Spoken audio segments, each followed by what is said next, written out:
사람 몸 받기가 어렵답니다. 사람 몸 받기가 어렵답니다. 귀한 사람 몸 받기는 더욱 어렵습니다. 대개 사막도 지옥 악귀 축생에서 많이 옵니다. 지옥이 있거든요.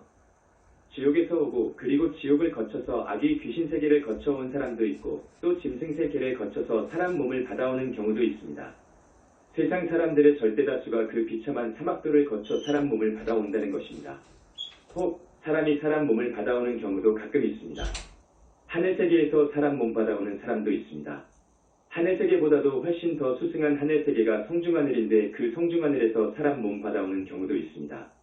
또 가끔 극락정토에서 보살이 사람 몸 받아오는 경우도 있습니다.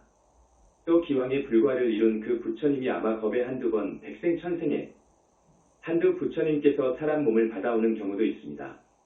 오늘은 업에 대해서 이야기를 좀 하고 싶어서 이런 말씀을 드립니다. 범어로는 카르마 카마라고 합니다. 카르마 카마, 업이 모든 것을 만듭니다. 하나님이 있어서 이 우주 만물을 만든 것이 아니고 여러분들이 몸뚱이로 입으로 뜬 마음으로 짓는 행위, 그 힘, 세력, 그것을 업이라고 하는데요. 그 업력이 모든 것을 만듭니다. 내 얼굴도 내 운명도 이 세상도 모두를 만든다고 합니다. 그건 맞습니다. 귀한 인간의 몸을 받기가 대단히 어렵습니다. 귀한 인간의 몸이오시다. 인간의 몸이 아니고 귀한 인간의 몸을 받기가 어렵습니다. 귀한 인간의 몸이라고 하면 아마 대통령의 자리를 꼽을 수도 있고 이 나라에서 아주 돈이 많은 재벌들을 꼽을 수도 있고 또 올림픽 대회에 나가서 금메달을 딴 사람도 꼽을 수 있고 미스코리아도 꼽을 수 있고 대학자 석학도 꼽을 수 있고 그렇지요? 이런 귀한 인간 몸 받기는 참 어렵습니다. 그래서 비유가 있습니다. 귀한 사람 몸 받기가 이렇게 어렵다 하는 부처님의 비유. 말씀이 있습니다. 맹구목이라고 합니다. 눈먼 거북이가 나무를 만난 격이다. 그 이야기는 또 무슨 이야기냐? 맹구목의 비유를 구체적으로 말씀드립니다. 망망대해 북극에서 눈먼 거북이가 살고 있었습니다. 그 눈먼 거북이는 100년 만에 한 번씩 물표면 위로 올라와 고개를 내립니다. 그런 습성이 있었어요. 100년마다 한 번씩. 그리고 또 자기 고향인 물속으로 들어가서 이리저리 다니다가 100년쯤 되어서 또 수면 위로 올라오는 눈먼 거북이가 있었습니다. 그 눈먼 거북이는 남극해를 가려고 한 것은 아니어요. 이리저리 다니다가 자기가 살던 곳의 반대 바다인 남극해까지 왔어요. 눈먼 거북이가 남극해에 와가지고 100년이 되어서 또 수면 위로 고개를 내미는데 어디서 출발했는지 모르겠지만 금빛 나는 나무멍이를 꿰었답니다. 멍이 아시지요?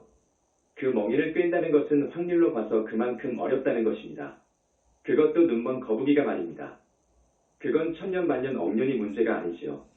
겁으로 따지면 몇백 천만 겁이지요. 그래서 백천만 겁난조라고 해요. 귀한 사람 몸 받기가 그렇게 어려운 거예요. 보리밀을 거두려고 수확하려고 하는 농부는 봄에 밭에다가 무엇을 뿌리지요? 씨앗을 뿌립니다. 씨앗을 뿌려요. 그와 같이 귀한 인간의 몸을 받으려면 받고 싶으면 어떤 특정한 씨앗을 뿌려야 돼. 그래서 오늘 그 특정한 씨앗을 가르쳐 드릴게요. 여러분은 지금 기왕의 사람 몸을 받아왔습니다. 보니까 어떤 사람은 나이가 30도 되고 40도 되고 50도 되고 60도 되고 70대 대신 늙은이들도 보이고 그럽니다. 여러분, 스님 말씀을 듣고 곧 죽어서 귀한 사람의 몸을 받을 수 있는 길이 있어요. 카르마 법칙은 정확한 것이어요. 맞는 말이어요. 모든 것은 업이 만드는 거예요. 그래서 스님이 이 이야기를 해드립니다. 첫째로 그 특정한 씨앗은 이래야 돼요. 이렇게 해야 돼요. 특정한 씨앗은 10가지 나쁜 행위 그릇된 행위를 버리는 거예요. 10가지 그릇된 행위를 하지 않는 거예요. 그러면 10가지 그릇된 행위가 뭐냐? 몸으로 3가지가 있어요. 아시는 분은 아실 거예요. 몸으로 3가지 그릇된 행위, 악행을 하지 마라 그거라. 살생, 도둑질, 사음이라고 했지요. 사음은 바르지 못한 성행위를 말합니다. 그러니까 몸으로 이 3가지의 업을 지어서는 안 돼. 자, 지금 특정한 씨앗의 내용을 이야기해드립니다. 입으로 4가지가 있어요. 입으로 4가지가 있어. 입으로 그 4가지의 업을 지으면 안 돼. 첫 번째 거짓말. 그 다음에 이간질하는 것. 중상모략하는 것. 그렇지요? 그 다음에 욕짓거리, 악담. 그 다음에 발림말이라고 하는데요. 여러분은 발림말이라고 하면 무슨 말인 줄 모를 거예요. 과장하고 꾸미는 말이나 쓸데없는 경솔한 말, 잡담, 음담패설 등을 말해요. 그러니까 입으로는 이 4가지의 업을 짓지 마라 그거예요. 또 생각으로 뜻으로 세 가지가 있습니다. 탐욕, 진심입니다. 진심은 여러분들이 알아듣기 쉽게 말해서 남을 해코지하려고 하는 생각, 그 마음입니다. 해코지하려는 마음. 사람들은 보기 싫으면 시기심에서 해코지하려고 하죠. 그 다음은 우치, 혹은 그릇된 견해 그래. 그렇게 해서 10가지입니다. 10가지 그릇된 행위를 하지 말라 그거라. 이러기만 하면 사람 몸 받아온다 그거야. 그런데 여러분들이 30년, 60년, 70년 살아보셨거든. 그런 업을 많이 지었거든요. 그건 어떻게 할 것이냐 그거예요. 스님이 10가지 그릇된 행위를 알려드렸으니까 물론 지금부터는 이렇게 살면 안 됩니다. 오늘 처음 오신 분이나 우리 신도분들은 테이프를 꼭 구입해서 집으로 가서 들어봐. 이것을 알아야 돼. 시간이 없으니까 스님이 이것을 자세히 말할 수가 없어요. 아셨지요? 그 10가지를 시박이라고 해. 시박, 시박업, 시박행그래. 줄여서 시박. 시박은 우리가 저질러서는 안 돼. 지금까지 우리는 많이도 시박을 저지르고 살았단 말이에요. 어쩔 것이냐 그거예요. 카르마를 이 업을 정화하고 소멸하는 방법이 있어. 이제 길이 있어. 그것을 알아야 돼. 쉽게 말하면 지금까지 많은 죄를 지어왔어요. 이것을 정화하고 이것을 없애야 돼. 이것 때문에 안 돼. 여러분이 다음에 다시 사람 몸 받고 싶어도 이것 때문에 안 돼. 이것을 업장이라고 하지요. 업장. 이것 때문에 안 되는 거예요. 자, 어떻게 없애느냐? 어떻게 해야 없애느냐? 명상 관법하는 저기 윗바사나라든지 밀교 쪽에서는 자기네들의 공부를 하면 카르마를 정화할 수 있다고 합니다. 나는 그것을 상당 부분 인정해줍니다. 여기 선종인 성불교에서도 화두를 열심히 참고해 가면 자기 과거생의 업이 정화된다고 이야기합니다. 나는 그 상당 부분을 인정합니다. 그러나 소멸은 못합니다. 소멸은 안됩니다. 우리 영산불교에서 팔정도 칙명연부를 권하는데 부처님의 가피라야만이 소멸됩니다. 그래서 여러분한테 연부를 권하는 것입니다. 이것은 확실한 이야기이고 내 확신의 참말씀이올시다. 그래서 칙명연부를 권합니다. 이제 여기서 귀한 인간의 몸을 받으려면 거기에다가 더 첨가해야 돼. 특별하게 이제 여러분들이 마음에 새겨가지고 꼭 그렇게 스님 말씀대로 해야 돼. 어떻게 해야 되느냐? 앞에서는 10가지 그릇된 행위를 하지 말라고 했죠. 이제는 10선을 해야 돼. 10가지 착하고 바른 행위를 해야 돼. 이제 그 반대입니다. 10가지 나쁜 행위는 살생하는 것이잖아요. 그 반대로 살생하지 말고 방생을 해라. 살생하지 말라고 했죠. 살생하지 말라. 살생을 안 하면 좋지. 안 하고 살면 좋지. 여러분은 나이를 많이 먹었으니까 이제 시간이 없어. 그러니까 거기에다가 방생을 해야 됩니다. 저기 물고기를 놔주는 것이 방생의 전부가 아니요. 일부는 되지. 진짜 방생은 곧 죽어가는 귀한 인간들 사람들을 살려주는 거예요.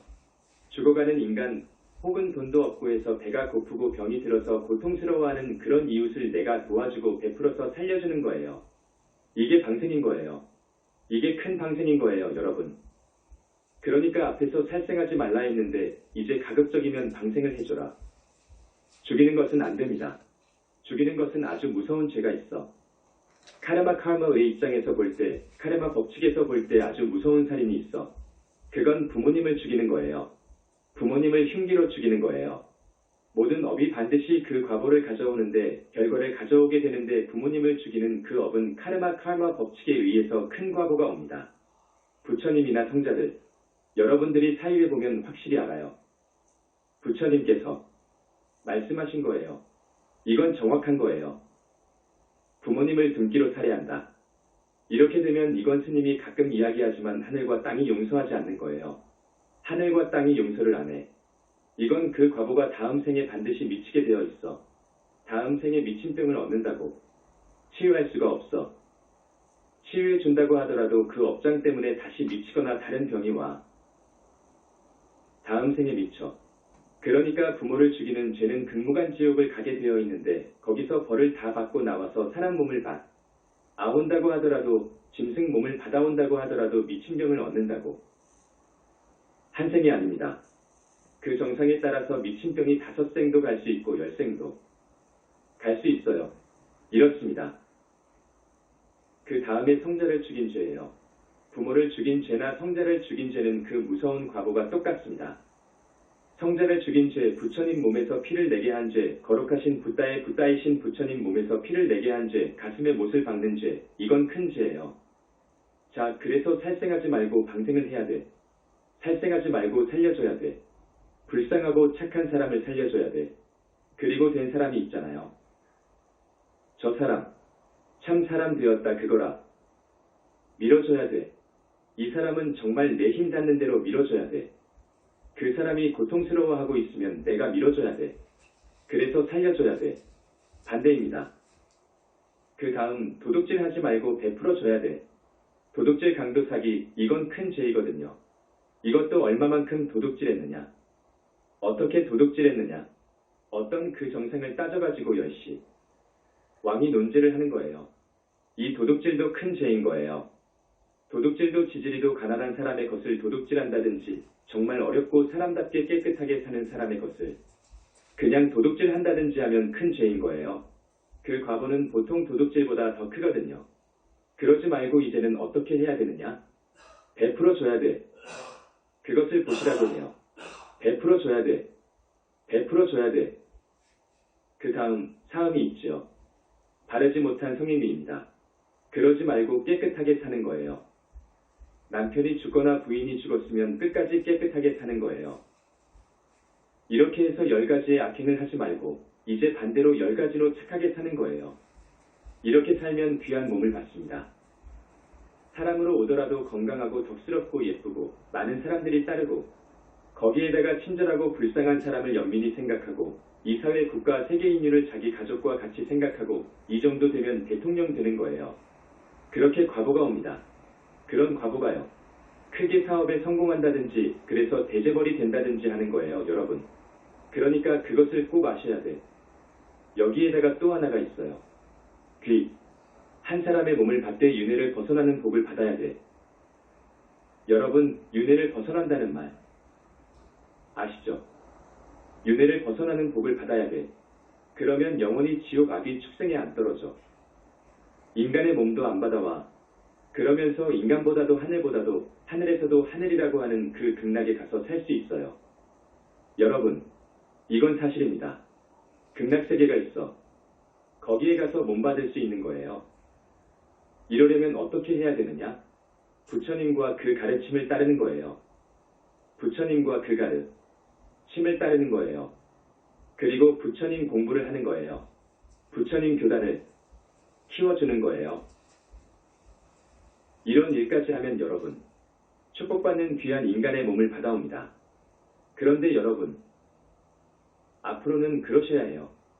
이 자제만연 스님의 법문은 진실이라고 생각하는 분은 앞으로 노력하셔야 해요. 노력하십시오. 그런데 기왕에 지은 죄가 또 문제란 말이에요. 또 한 번 더 말씀드릴게요. 기왕에 지은 죄, 내가 70토록 살면서 지은 죄, 모르고 지은 죄 알고 지은 죄, 이것을 어떻게 할 것이냐? 이걸 어떻게 할 것이냐? 부처님 말씀을 보면, 경전을 보면 정업불면이라고 그래. 정해져 버린 업은 면할 수 없다는 거예요. 정업불면이라고 하는데 우리 큰 스님은 여기에 대해서 무슨 말씀이 있을까? 정업불면이라고 하는데 있습니다. 있어요. 일반적으로는 정업불면이야. 정업불면이 맞아. 맞지만 예외가 있어. 업을 소멸해 줄 수 있는 길이 있어. 부처님이 저놈이 정말 법문을 듣고 가더니 시박을 하지 않고 십선을 하려고 하고 부모님께 효도하고 좋은 일을 하려고 하고 부처님 공부를 하고 교단을 위해서 헌신하고 쓰겠단 말이야. 쓰겠어. 이렇게 되면 부처님께서 그 사람의 업장을 소멸해 줄 수 있어. 얼마만큼 정법을 위해서 공덕을 쌓느냐에 따라서 소멸해 줄 수 있어. 이번에 제주도에 우리 분원이 생겼습니다. 우리 붓다회상의 6번째 분원이 탄생했습니다. 어떤 할머니가 왔는데 우울증이 심해가지고 7년 동안 자기 정신을 놔버린 사람이요. 자기가 누구인지도 모를 정도예요. 그러니 간병인이 항상 따라다녀. 그런데 우리 소문을 듣고 왔어. 왔는데 그 사람이 2600년 전에 부처님 제자였어. 출가했었어. 그래서 비구로도 살았어. 1250명에는 안 들어갔어. 그러나 부처님이 그 여인을 기억할 정도가 돼. 여자 몸을 받아왔는데 여러분, 10가지 그릇된 행위를 하게 되면 성별이 바뀝니다. 그건 그렇고 그분이 이제 천도제를 했는데 다른 절에 다니면서 있는 돈은 다 바쳤어. 자기 말로는 자기 병을 치유하려고 어느 절에다가 한 60억을 줬다고 해. 그런데 옳지 못한 그런 절. 이어 그런데다가 시주하면 별 공덕은 없어. 없어. 어쨌든 그런 여인이야. 현지사. 천도제는 기막히다는 말을 듣고 왔단 말이에요. 그래서 천도제를 하면서 과거 생을 보니까 그 간병한 사람하고 이 사람이 인연이 있어. 2600년 전에 도반이요. 이 간병인도 비구요. 비구. 서로 도반이라. 그러니까 이 세상이 인연법입니다. 인연법이고 인과의 법칙에 의해서 인간 세상의 모든 것들이 만들어지고 고통스러운 것, 즐거운 것 등이 모두 다 그렇게 해서 이루어진 거예요. 하나님이 있는 것이 아니어요, 여러분. 절대 그렇습니다. 절대 인간을 포함해서 우주 만물을 창조한 하나님은 없는 거예요. 없어요. 이건 견성을 확철대오하면 알아. 그런데 거기서도 아직은 완전하지 못해. 그 수준에 가서도 확실하게 신념을 갖고 이야기는 못해. 내가 30년 전에 그런 등력을 했지만 그 당시야. 이 세상 만물을 창조한 하나님이 없구나 하는 것을 알았어. 알았지만 이 세상 대중들한테 하나님은 없어. 하고 말할 자신이 없더라고. 없어요. 더 공부를 해서 이제 이렇게 마지막 대각을 하. 여보니까 이제 자신 있게 말할 수 있어. 자신 있게 말할 수 있어. 그래서 내가 쓴 21세기 붓다의 메시지에 확실히 말해놓은 거예요. 2600년 이후 많은 큰 스님들이 나왔지. 경전에도 쓰여있지. 그렇지만 그걸 확신 못해. 확신을 못하니까 거기에다가 힘을 실어서 말을 못해왔어. 말을 못해왔어. 그러나 영상불교 현지사 법문은 그렇지 않습니다. 힘을 완전히 실어서 말한다는 것이 확실합니다. 여러분 그것을 아십시오. 하나님은 없는 거예요. 하나님은 없어. 여러분, 이 몸뚱이하고 입으로 생각으로 짓는 그 행위 그 세력, 이것을 업력이라고 그래. 이 업이 모든 것을 만든다는 것을 알아야 돼. 나의 모든 것을 만들어. 내 운명까지도 내가 만드는 거예요. 내 몸뚱이, 운명, 환경 등 전부를 내가 만드는 거예요. 모든 사람들이 그래. 자기가 자기 자신을 만든 자기 자신의 창조주인 거예요. 그리고 이제 공업이라는 것이 있어. 공업, 공통된 업. 공업의 힘으로 이 세간이 마련된 거예요. 이 세간, 우주가 말입니다. 이 세간이 중생들의 공업에 의해서 그 큰 업에 의해서 만들어진 거예요. 자, 그 할머니 이야기를 하다가 지금 이렇게 설명드렸는데 그 할머니를 우리 광명만덕님이 낫게 해줘야 되겠다 해가지고 첫 번째 천도제 때에는 정말로 떼기 어려운 원결연가를 떼었어요. 이건 도저히 뗄 수가 없어. 도저히 뗄 수가 없어. 지장보살님도 떼는데 큰 힘이 드니까 부처님께서 지장아 너라. 내가 하마. 해가지고 합작한 거예요. 떼었어요. 그래서 지장궁으로 보내버렸어. 그러니까 그 후 곧 이 할머니가 자기의 병이 다 치유되어 버렸다는 거라. 다 치유되어 버렸다는 거라. 그런데 그 할머니가 제주도까지 또 날아왔더라고.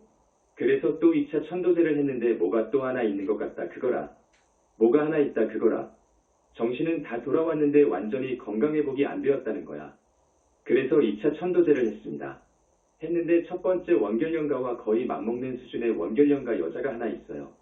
그것은 그 할머니가 과거 생의 명문가에 출가해가지고 해. 을 낳지 못해서 시바지를 드렸어. 시바지 여인한테서 옥동자를 하나 낳았어. 아드님을. 그러니까 자기 아들인 양하려고 이 시바지 여인을 청부살인을 했어요. 과거 시바지는 대부분 그렇게 죽습니다. 죽일 때 이 몸에다가 바위덩어리를 묶어가지고 수장을 시켰어요. 수장을 시켰어. 그러니까 죽은 그 여인이 찬물에 있으니까 추워. 그 원결연가가 하늘을 찌를 정도의 그 원한이 사무친 그 여인이 빙이 되어 있어가지고 이 할머니가 항상 추운 거예요. 지금 같은 섭씨 35도의 이 말복 더위에도 할머니는 문 닫으라고 한다고요. 문을 열면 안 돼. 추워서. 닫아야 돼. 더워야 돼. 그런데 두 번째 완전히 떼어줬어요. 완전히 떼어줬는데 묵고 있는 펜션으로 가가지고 저녁에는 이제 문 좀 열어라고 한답니다. 춥지 않다는 거예요. 그런 일이 있었습니다. 자, 병도 자기가 지은 업의 소치예요. 여러분 그걸 알아야 돼요. 단명하는 것도 그렇고 잘 사는 것도 그렇고 못 사는 것도 그렇고 얼굴이 잘생긴 것도 그렇고 다 자기가 지은 업이야. 전부 자기가 지은 업이야. 카르마의 법칙이야. 이건 전부가 다 카르마야. 그러니까 여러분, 귀한 인간의 몸을 받으려면 스님이 10가지의 그릇된 행위를 버리라고 했죠. 반대로 10가지 착하고 바르고 도덕적인 행위를 해라 그거라. 거기에다가 부처님과 그 가르침을 따르고 부처님 공부를 하고 부처님 교단에다가 공덕을 지어라 그거라. 부처님 교단은 겁에 한번 탄생할 정도로 만나기 힘든 거예요. 그러면 여러분, 부처님을 따르고 부처님 가르침을 따르고 그리고 전생의 빚을 갚으려면 부모님께 효도하고 현지사에서 하는 천도제를 하십시오 하고 스님이 많이 말을 했습니다. 많은 과거에 부모님 은혜를 갚아야 되고 그리고 우리가 많은 생을 살아 오면서 많은 빚을 졌잖아요. 이 빚을 다 갚으려면 이것이 이루어져야 돼. 은혜를 갚고 빚을 갚아야 돼. 그리고 죄업을 닦아야 돼. 이 세 가지, 크게 보면 두 가지이지. 이것을 정말로 잘 정리하려면 천도제, 현지사에서 하는 천도제 하면 되고 부처님께 공양을 올리면 돼. 현지사에 부처님 공양을 올리면 돼. 그러면 과거 생에 내가 지은 죄요. 도 닦고 업장이 치워져. 그리고 은혜라든지 빚을 정리할 수가 있어. 천도제를 하고 100명 정도를 하늘로 올려주니까요. 여러분들이 그동안 몇 생을 두고 은혜를 입었건 갚지 못한 빚이 빚쟁이가 있었던 간에 그것도 다 카바카브하고도 남아 지옥에서 하늘로 보내주면요. 그래서 현지사에서 천도제를 하도록 권하고 천도제를 한 사람은 현지사의 부처님이 상주하시니까 이 부처님한테 공양을 드리면 정말로 큰 복을 받거든요. 정말로 큰 복을 받거든. 그래서 가끔 공양을 올려라. 공부를 하되 팔정도 칭명연부를 해라. 부처님은 계시니까 칭명연부를 하고 가끔 부처님께 공양을 올려라. 여러분들이 너무너무도 많은 세월을 빚을 지고 은혜를 입었고 나쁜 짓을 했고 그랬거든요. 이것을 모두 정화하고 소멸하려면 많이도 해야 돼 여러분. 4번 하고 한두 번 부처님 공양 올리고 이제 다 되었다 하거든. 그러면 안 돼. 가능한 한만이 해야 돼. 가능한 한. 그래서 모두 과거 생의 업장을 정리해야 돼. 그리고 스님이 오늘 이야기한 이 특정한 선업의 씨앗을 뿌리라고. 여자분들 한 번쯤은 미스코리아 되고 싶을걸요? 그러면 다음 생에 안 될 수가 없어. 대통령 안 될 수가 없어. 이건희 같은 대재벌이 안 될 수가 없어. 부처님이 보호해주니까요. 그런 집안의 아들, 딸로 들어가는 거예요. 이렇게 해서 스님의 말씀을 꼭 새겨주시면 좋겠습니다. 이 업이 모든 것을 만든다는 거예요. 불교의 이야기입니다. 이것을 카르마 법칙이라고 그래. 카르마는 업이요. 업. 몸뚱이로 입으로 생각으로 짓는 행위, 그 세력. 이것을 업이라고 해. 업에는 일정한 법칙이 있어.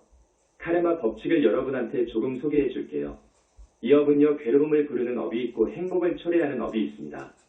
아시죠? 괴로움을 부르는 업이 뭐지요? 살생이라든지 도둑질이라든지 사함이라든지 거짓말이라든지 시박이요. 또 행복을 부르는 카르마가 있어. 여러분, 행복을 부르는 카르마는 방금 이야기했던 십. 선 거기에다가 부처님 그 가르침 그리고 큰 스님께 귀의하는 거예요. 삼보에 귀의하는 거예요. 그리고 계율을 지키는 거예요. 계율을 지킨다는 것은 도덕적으로 살라는 것입니다. 지탄 받지 말고 도덕적으로 살아라. 요즘 국회의원이나 대통령 되려고 하면 검증을 하잖아요. 도덕적으로 하자가 있으면 안 되잖아요. 저 세상은 정말로 그래. 괴로움을 초래하는 카르마, 죽이는 것, 도둑질, 사음, 사기, 거짓말, 이런 것은 괴로움을 초래하는 카르마예요. 우리는 이 업을 얼마만큼 많이 지었는가에 따라서 정말로 비참한 세계로 떨어져 대단히 비참한 세계에 가서 태어난단 말이에요. 지옥, 무서운 지옥에 가서 산단 말이에요. 얼마만큼 나쁜 업을 지었느냐의 양에 따라서 그 세상의 수명이 정해진단 말이에요. 1겁을 산다든지 100겁을 산다든지 이런 수명까지 정해진단 말이에요. 그러니까 나쁜 짓 하지 말자 그거예요. 나쁜 업을 짓지 말자 그거야. 그 대신 행복을 부르는 카르마, 행복을 부르는 행위선, 착하게 살자 그거라. 그러려면 앞에서 말씀드린 방생해야지, 베풀어줘야지, 범행으로 살아야지, 육체적으로 깨끗하게 사는 것을 범행으로 산다 그래. 그리고 거짓말하지 말고 정직해야지. 그 사람 말이면 뭐 평생 거짓말 안 한 그 사람의 말은 믿어주잖아요. 이렇게 살면 사람 몸 버리면 곧 하늘로 가. 그냥 하늘 세상에 가. 하늘 세상도 54품이 있다고 했잖아요. 크게 나누면 6 하늘이 있다고 했잖아. 높은 하늘로 가. 착한 일을 얼마만큼 많이 했느냐에 따라서 이 하늘까지도 가. 거기에다가 부처님과 그 가르침을 따르고 계율을 지키고 부처님 공부를 많이 하고 성등공덕을 심은 사람은 저기 송중하늘까지 갈 수 있어. 그리고 붓다 회상을 만나면 그 사람은 보살까지 될 수 있어. 극락까지 갈 수 있어. 여러분 그것을 아시라고. 그 다음 이 카르마에는 두 가지 측면이 있습니다. 첫째 개인적인 카르마가 있고 둘째 사회적인 카르마가 있어. 개인적인 카르마는 나의 얼굴, 몸뚱이, 운명. 이런 것을 짓는 카르마이고 사회적인 카르마는 공업을 말해. 중생의 업이 이 우주만물의 생김새를 이렇게 만든 거예요. 이것을 공업이라고 해요. 그러니까 모든 것은 업으로 지어진다. 업이 만든다 그 말이지요. 보답의 무게가 특별한 것이 있어. 부모님이나 부처님이나 정법을 상대로 한 것은 보답의 무게가 특별나. 부모님한테 잘해주면 효를 하면 복을 많이 받아. 반대로 부모님께 아주 불효를 하는 태류나 는 큰 과보를 받아. 고통의 과보를 받아. 괴로움의 과보를 받아. 그걸 알아야 됩니다. 또 부처님이나 그 정법을 상대로 해서 얼마만큼 위했느냐, 얼마만큼 모독하고 방해했느냐에 따라서 괴로움이나 행복으로 갈라진다고. 그 다음에 병들어 있는 병자, 돈도 없고 불쌍한 사람, 공경에 처한 사람을 상대로 한 행위는 그 보답의 정도가 커요. 정도가 크다. 그리고 강한 증오나 탐욕으로 업을 짓는 경우 이것은 그 과보가 상당히 크다. 알아야 됩니다. 강한 증오와 강한 탐욕으로 인해서 지은 업이 있잖아요. 살인도 저놈을 죽이려고 아주 10년 내내 벼르고 별렀어. 강한 증오로 인한 살인 행위는 보통 살인보다도 더 둔기로 난자를 해서 죽인다든지 아주 정말로 볼 수 없을 정도로 잔인하게 죽인다고. 탐욕도 그래요. 강한 탐욕으로 인한 업은 대단해요. 이런 것을 알아야 되고. 이 업의 특성, 카르마의 특성입니다. 금생에 받는 것이 있고 다음 생에 받는 것이 있으리다. 다음 생이나 그 다음 생에 받는 것이 있고 그래. 그런데 업을 지어놓으면 반드시 어김없이 과보를 받는다는 것을 알아야 돼. 어김없이 받아. 행위의 결과는 어김없이 닥친다. 작은 행위로 큰 보답을 받을 수 있다. 지금 카르마 법칙의 특성만 말해. 작은 행위로 큰 보답을 받을 수 있다. 어떤 분이 우리 현지사에다가 10억을 시주했어. 다른 절에 1000억 준 것보다도 더 간단 말이에요. 여러분 느낄걸요? 작은 행위로 큰 보답을 받을 수 있는 것이요. 부처님께 공양 올리는 것, 그걸 따지면 그렇게 많은 것이 필요치 않거든요. 상당하다고는 보지만 말입니다. 그러나 그 과보가 굉장히 크다고. 카르마의 씨앗은 결코 부패하지 않는다. 한번 지은 업은 절대로 부패하지 않는다. 그 종자는 절대로 부패하지 않고 결과를 가져온다. 다만 부처님에 의해서는 부처님의 능력으로는 부처님의 위신력과 가피로 그 카르마를 없앨 수 있다. 이 말은 진실이니까 이것을 현지사에서는 여러분한테 믿으라고 강력하게 권합니다.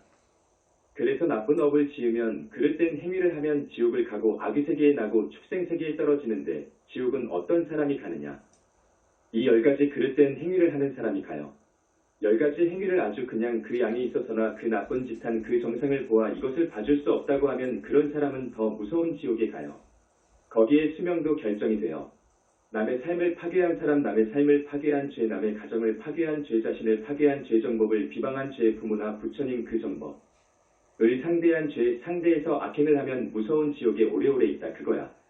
이거 알아야 돼요. 악귀의 세계는 왜 떨어지느냐? 귀신 악귀의 세계는 무슨 이유로 가느냐? 탐욕과 재물에 대한 욕심이 끝이 없어. 그런 사람이 있어. 탐욕과 재물의 욕심이 끝이 없어. 채워도 부족해. 그런 사람이 가. 그러면서 인색해. 이건 아귀세계에 가서 몸을 받는 거예요. 그 다음에 축생으로 떨어지는 사람이 있거든요.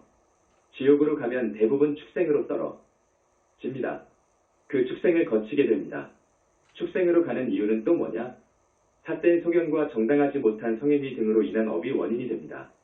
우치하고 사견을 갖고 바르지 못한 성행위를 한 사람은 물어볼 것 없이 축생 몸을 받는다 그거야. 개라든지 구렁이 몸을 받는다 그거라. 또 빚을 안 갚았다든지 하면 소나 말이 되지요. 그 다음에 아수라 세계에는 어떤 사람이 가느냐? 하늘 아수라가 있지요. 인간 아수라 천 그러지요. 이 아수라 세계는 시기질투가 원인이 되지만 복은 많이 지었어. 그리고 불법을 좋아해. 부처님이 법문하는 그런 법회에는 싸우다가도 가서 듣는다 그거예요. 아수라가 그래요. 하늘 사람들끼리도 싸웁니다. 싸우다가도 부처님 법문 들으러 간다 그거라. 그 공덕으로 이란을 하품 정도의 복을 수용해. 거기는 대단한 거요. 요즘 같으면 정치인이라든지 이런 사람들이 국회에서 막 싸우잖아요. 싸운단 말이요. 그렇지만 나라와 국가를 위해서 좋은 일 많이 한 사람이 있잖아요. 이런 사람은 아수라. 세계의 그 한의 복을 받아요. 복수용이 인간 세계는 따를 수가 없어. 그래서 아수라 세계에 태어나는 것은 그렇게 해서 태어난다. 그래서 여러분 금생도 다음 생도 잘 살아야 되거든요. 그렇지요? 나도 건강하고 우리 식구들도 건강하고 하는 일마다 잘 되고 그래야 되거든요. 또 남편이나 부인이 속 안 썩여야 되고 돈 잘 벌어다 줘야 되고 높이 감투를 써야 되고 자녀들도 효순해서 부모님 말씀 잘 듣고 공부도 잘하고 이래야 되거든요. 또 늙어서 나쁜 병 얻지 않아야 되거든요. 죽을 때 아마 많은 세상 사람들이 죽을 때 많이 고통을 겪다 죽습니다. 어떤 사람은 똥오줌 누고 죽거든요. 몇 달간 몇 년간 와병하다가 죽거든요. 그러지 말고 죽을 때까지 잘 다니면서 살다가 죽을 때에는 저녁에 잠자듯 그렇게 가버려야 되는 거예요. 이런 복을 여러분 가져야 돼요. 지녀야 돼요. 이게 정말 큰 복인 거예요. 이러려면 어떻게 해야 되느냐? 카르마 법칙에 의해서 대답해 줄게요. 앞에서 말한 10가지 그릇된 행위를 하지 말고 착한 일을 하고 불법승 삼보에 귀의하고 부처님 공부하고 성근 공덕 많이 쌓고 이러면 됩니다 여러분. 이러면 금생도 잘 살고 다음 생도 잘 삽니다. 그리고 부처님 공부를 했기 때문에 정법 회상의 씨를 뿌렸기 때문에 다음 생에 붓다 회상 만나지요. 그래서 윤회를 벗어나지요. 이제 시간이 거의 다 되었으니까 한마디만 더 하겠습니다. 우리 현지사에서는 여러분들의 가정이 편안했으면 좋겠다 해가지고 기도를 권하고 그럽니다. 부부가 불화한다든지 헤어지려고 할 때, 자식이 속을 썩일 때, 이럴 때에는 어떻게 합니까? 그럴 때에는 관음기도를 하십시오. 관음기도에 동참하십시오. 관음경을 읽고 불정신 관세음 보살 모다라니를 21번이나 32번쯤 하고 관세음 보살을 칭명하십시오. 관음 공부를 하십시오. 해서 서울과 부산에서는 관음기도를 지금 하고 있습니다. 관음보살님한테 지극정성 매달리십시오. 과거 생에 잘못했던 것을 참회하고 이제 정말로 착한 사람이 되어가지고 우리 큰 스님 말씀대로 살겠습니다 하고 이런 마음으로 기도하고 공양을 드리십시오. 그러면 반드시 부부가 화합이 되고 자식이 속을 안 썩입니다. 보니까 자식 때문에 속을 썩이는 분들이 많아요. 꼭 이렇게 하시라고. 관세음 보살님한테 매달리라고. 간절하게 매달리라고요. 그러면 관세음 보살님이 그 자식의 업장을 씻어주니까 말입니다. 불보살님은 사람을 만듭니다. 여러분, 만드는 방법이 있어요. 한삼정리라는 것이 있는데 그것은 밀장이어서 내가 말 안 하겠습니다. 할 수 있습니다. 착한 사람 만들 수 있어요. 착한 남편 만들 수 있어요. 관세음 보살님 기도를 해라. 그 다음에 어머니 아버지가 남편이 중풍을 맞아가지고 식물인간이 되었다. 희망이 없다. 이럴 때에는 부모나 자식이 대신해서 지장보살님 기도를 하십시오. 지장 공부를 하는데 지장보살본원경을 한번 읽고 춘부다라니를 꼭 49번이나 108번 하시고 지장보살을 칭명하십시오. 이렇게 하시되 간절히 하면 지장보살님의 위신력으로 남편이나 어머니나 아버지가 중풍으로 식물인간이 되어 있던 것이 낫는다고요. 지장기도는 우리가 지금 대구와 대전에서 하고 있습니다. 우리 현지사에서는 대적광전에 부처님의 진불이신 청정법 신비로자나부를 모시고 있거든요. 그래서 업장을 씻어주고 소멸해 줄 수 있는 그런 길도 있습니다. 또 아들, 딸을 원하면 저기 삼불보전에 가서 치성광열의 부처님하고 산왕부처님한테 기도하고 공양하면 아들을 준다고 하니까 와서 기도 공양도 하십시오. 여러 사람이 아들을 보고 딸을 받습니다. 또 부처님은 거짓말 안 합니다. 그런데 왜 그런 부탁을 안 하느냐 그거예요. 부처님들이 그리고 관음지장도 있잖아요. 또 사업하는 사람들은 미륵부처님이 계시잖아요. 3년 전에 와 계시잖아요. 아주 큰 재벌이 되려면 미륵부처님한테 기도하고 공양을 올려야 되거든요. 또 저기 대전은 500나은 분들이 계시잖아요.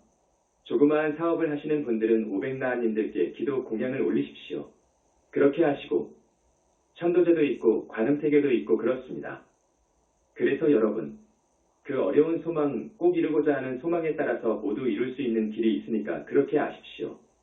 오늘은 카르마에 대해서, 업에 대해서, 카르마 법칙에 대해서 이야기를 해드렸습니다. 그렇게 아시고 착하게 살아야 돼. 내가 짓는 것이 나를 만든다니까요. 내가 악하게 살면 그 과보는 반드시 받습니다. 착하게 살면 상이 온다니까요. 꼭 그렇게 아십시오. 하늘에서 온 사람들은요, 정말 얼굴도 실증이 안 나는 거예요. 마음이 그렇게 착하고 잘 살아요. 그런 거예요. 저기 사막도에서 온 사람들은 틀려요. 그저 그런데 이 세상에는 사막도에서 온 사람들이 태반이어요. 그러나 이런 부처님 법문을 듣게 하고 그 사람으로 하여금 착하게 살도록 독려하고, 자식이 그러면 어머니가 항상 교육을 시키고, 남편 교육을 시키고, 법문 들으러 데리고 오고 들으라고 하고 해서 노력하면 할 수 있어요. 지옥 종자가 하늘 종자 될 수 있어요. 여러분, 나무를 접붙이지요. 그러면 좋은 나무가 생기지요. 그와 같은 거예요. 부처님은 못할 일이 없어. 그렇게 하십시오. 여러분, 남은 생 잘 살면 좋겠습니다. 다음 생에 모두 사람 몸이나 하늘세계에 가서 사시다가 그 다음 인간 몸을 받아오실 적에는 그냥 인간 몸 받아오시면 좋겠고, 자, 그러려면 10가지 나쁜 그릇된 못된 짓 하지 말고 10가지 착한 일 하시고 부처님 믿고 부처님 공부하고 그리고 공덕을 많이 지으십시오. 이 공덕이 있어야 됩니다. 공덕이 있어야 돼요. 앞에 그 할머니도 전생에 많은 공덕이 있었어요. 많은 공덕이 있었기 때문에 낫게 해준 거예요. 자, 부처님 연불하겠습니다. 나무 영상불멸 학수쌍조 시아본사 구원실성 석가모니불 천상천하무협을 시방세계영무비 세간소유와 증견 일체무이협을자 고화일신 비명정례. 지난 시간에는 카르마 우리가 몸으로 입으로 생각으로 행위를 하는데 그 행위하는 것을 업이라고 합니다. 카르마는 그 뜻이 업이라는 뜻입니다. 지난 버페스에는 업의 법칙, 카르마의 법칙에 대해서 1시간 이야기를 했습니다. 이 말이 무슨 말이냐 하면 원인이 없는 결과는 없다는 말입니다. 원인이 없는 결과가 없습니다. 콩 심으면 콩이 나죠. 팥을 심으면 팥이 납니다. 선인낙과 악인고가 그럽니다. 선인낙과 착하게 행위하면 살면 착한 사람이 되어서 착하게 살면 반드시 좋은 일이 있고 즐거운 일이 있고, 악인고가 악인낙과 나쁘게 살면 악행죄업을 짓고 살면 반드시 고통스러운 일이 온다, 초래한다는 말입니다. 이건 진리입니다. 우리 불교는 저 일신교의 기독교나 이슬람교나 유대교 등에서 믿고 있는 하나님 창조주 그 신이나 힌두교에서 이야기하는 브라만범에 의해서 인간을 포함한 이 우주, 만물이 창조된 것이 아니다 그럽니다. 그것을 알아야 됩니다, 여러분. 그것이 아니고 서로서로 의존관계 속에서 인연에 따라 생멸한다 하는 연기론을 이야기하고 있습니다. 이건 좀 어려운 이야기입니다. 우리 불교는 창조신을 믿지 않습니다. 있다고 하지 않습니다. 신이란 절대 없습니다. 이것을 알아야 됩니다. 신이란 없습니다. 눈을 떠보니까 우주 만물의 궁극적인 실제는 눈도 코도 귀도 입도 몸뚱이도 없더라 그거예요. 텅 비어 있더라 그거라. 텅 비어 있더라. 공이더라. 여러분 그것을 잘 아시죠? IAM 그럽니다. 스스로 있는 자존자. 그 스스로 있는 자존자는 눈도 없고 귀도 없고 입도 없고 몸뚱이도 없더라. 텅 비어 있더라. 그것을 공이라고 그래요. 본체인 공이라고 그래요. 우주 본체인 공이라고 그래요. 조금 어려운 이야기입니다. 그러나 우리 신도들은 알아들으실 거예요. 이것이 궁극적인 실제라 그거라. 결코 육근을 갖춘 눈, 귀, 코, 잇몸뚱이를 갖춘 그런 절대자는 없더라 그거야. 그렇기 때문에 신이 만물을 창조했다고 하는 것은 웃기는 이야기입니다. 여러분 그런 확신을 가져야 됩니다. 이 만연이 이 자리에서 분명히 확신을 가지고 이야기해드립니다. 그렇기 때문에 일신교의 교리는 허구입니다. 일신교의 교리는 허구입니다. 그 종교는 우리가 따라서는 안 됩니다. 그 가르침을 따라서는 안 됩니다. 사도 외도이니까요. 여러분 꼭 아십시오. 여러분 정말 유념해야 됩니다. 새겨야 됩니다. 신은 없습니다. 따라서 힌두교에서 범 브라흐마리 정변에서 자기 스스로를 정계에서 만물을 창조했다고 하는데 그것도 아닙니다. 힌두교에서는 범을 인격으로 보거든요. 범은 비인격입니다. 우주 본체는 인격이 아닙니다. 비인격입니다. 여러분 비인격입니다. 따라서 힌두교에서 이야기하는 브라흐만도 범도 비인격입니다. 인격신으로 보고 이야기하는 것은 크게 잘못된 것입니다. 그것을 아십시오. 그러면 우리 불교는 어떻게 이야기하느냐? 나와 여러분, 자연, 물질적인 것, 정신적인 것, 그 수많은 괴물 하나하나가 서로서로 인이 되고 연이 됩니다. 인이 되고 연이 되고 서로 의존관계에 있습니다. 서로서로 의존관계에 있어요. 이거 중요한 이야기예요. 의존관계 속에서 인연에 따라 생멸한다는 것. 이런 연기론을 이야기하고 있습니다. 연기론. 자, 방금도 이야기했습니다. 인간은 인연과 인연의 도리와 인과의 법칙에 따라서 우리 인생사는 결정이 됩니다. 원인 없는 결과는 없습니다. 원인 없는 결과는 절대 없습니다.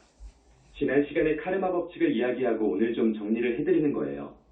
오늘 처음 오신 분 대단히 중요한 명제이기 때문에 스님이 또 1시간을 할애합니다. 이 세상 모든 것은 인연과 인과 속에서 이루어진다 하는 이야기. 원인 없는 결과는 없다는 것. 쉽게 말합니다. 여기에 참 건장하고 얼굴도 참 잘생기고 가진 것도 많고 지위도 대단하고 이런 복을 가지고 온 사람이 있습니다. 어떻게 그런 복을 가져왔겠습니까? 어떻게 해서 그런 복을 가졌겠습니까, 여러분? 스님이 하나님은 없다고 전제했습니다. 하나님이 없다고 했어요. 힌두교에서 이야기하는 브라흐마. 없다고 했어요. 그런 창조주는 없다 그거라. 내가 나를 창조한다. 이것이 불교입니다. 내가 나를 창조해. 그러면 저 사람 얼굴도 참 예쁘고 몸도 건강하고 가진 것도 많고 그리고 지체도 높고 이유가 있지요? 원인 없는 결과는 없습니다. 원인 없는 결과 없지요. 이제 이해하시겠지요? 저 사람은 과거 어느 생인가 착한 업을 지었어. 성근공덕을 많이 지었어. 그 말입니다. 그런데 어떤 사람은 또 세상에 얼굴도 추하고 가진 것도 없고 건강도 병약하고 지체도 없고 이런 팔자로 태어난 사람이 있지요? 왜 그렇지요? 이 결과에 대해서는 또 원인이 있습니다. 과거 생에 복을 못 지었어. 성근공덕을 못 지었어. 그렇기 때문에 금생에 그렇게 태어난다고. 이야기 하나. 자, 스님이 여러분한테 이해하기 쉽게 실례를 드리겠습니다.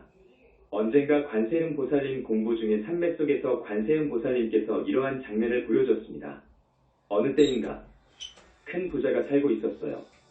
그 부자는 자식이 없었습니다. 자식이 없어서 새로 절을 짓는 곳마다 가서 관음불상을 자기가 모셨습니다. 관음불상을 모셔 또 어디에 절을 짓는다 하면 가서 또 관음상을 모시고 했습니다.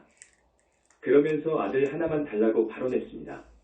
건강하고 지혜 있고 그리고 착한 아들 하나 주옵소서 하고 관음보살님한테 발언을 하면서 관음상을 모셨답니다. 그런데 발언대로 아이를 낳았어요. 옥동자를 낳았어. 그래서 금이야 오기야 하고 키웁니다. 키우는데 한 일주일쯤 되어 죽어버렸어요. 그러나 퇴전하지 않고 신심이 물러나지 않고 부처님의 가르침인 연기법 그러니까 내가 모두를 창조하는 창조주다. 이 몸뚱이도 내 환경과 내 운명도 내가 창조한 것이다 하는 것이 불교입니다. 그 가르침을 믿고 퇴전하지 않고 또 관음상을 모시고 또 모시고 하면서 발언을 했답니다. 또 아기를 회임했어요. 또 건장하고 예쁜 사내 아이를 얻었어. 이제 이놈은 잘 크겠지 하고 애지중지 길렀는데 한 6개월쯤 가서 죽어버렸어. 이거 어떻게 됩니까? 그래도 이 장자는 굴하지 않고 또 관음상을 모시고 발언을 하고 관음보살 공부를 하고 기도 정근을 했답니다. 그랬더니 또 회임을 했어. 또 임신을 했어. 또 옥동자를 분만했습니다. 또 옥동자를 분만했어. 정말 이제 이놈은 내 생명보다 더 존귀한 자식이니까 요놈이 죽으면 나도 같이 죽는다 하는 그 애틋한 사랑으로 길렀습니다. 1년쯤 가더니 또 죽어버렸어요. 또 죽어버렸어. 이제 그 장자는 관세음 보살님을 원망합니다. 부처님을 원망합니다. 이럴 수가 있느냐 그거야. 내가 귀신한테 빌었어도 안 그럴 것이라는 거예요. 전제하고 만능자재하신 우리 부처님께서 이렇게 나를 외면하고 가슴에 비수를 꽂는 것 이상으로 아프게 해줄 수 있느냐 그거라. 나는 절을 짓는 그 절에 가서 관음상을 열심히 모셨는데 내가 모신 관음상은 10개도 더 될 거라 그거라. 돈으로 따져도 어떻습니까? 그런데 이렇게 할 수가 있느냐 그거라. 그래서 완전히 신심이 물러나 가지고 허구한 날 술타령이나 하는 세류나처럼 살아갑니다. 어느 날 관세음 보살님이 이 사람한테 선몽을 해요. 얘야, 내 과거를 좀 볼래? 내가 너의 전생을 보여주마. 하시면서 전생을 보여주는데 몇 사람의 귀중한 인명을 살상했어요. 살해한 적이 있어. 그 원기가 들어온 거예요. 원결영가가 들어온 거예요. 여러분, 스님이 사실의 진실을 말씀하면 신심이 좀 흔들릴 수도 있는 이야기도 있습니다. 자, 관세음 보살님이 그 장자의 전생을 쭉 보여줍니다. 자, 원결영가가 들어왔습니다. 여러분, 많은 자식들이 원수예요. 원수입니다. 빚쟁이도 있고 죽인 놈도 있고 그렇습니다. 내가 전생에 죽였으면 그놈은 꼭 다시 또 들어옵니다. 죽었잖아요. 그것도 예쁘고 아주 건장하게 태어납니다.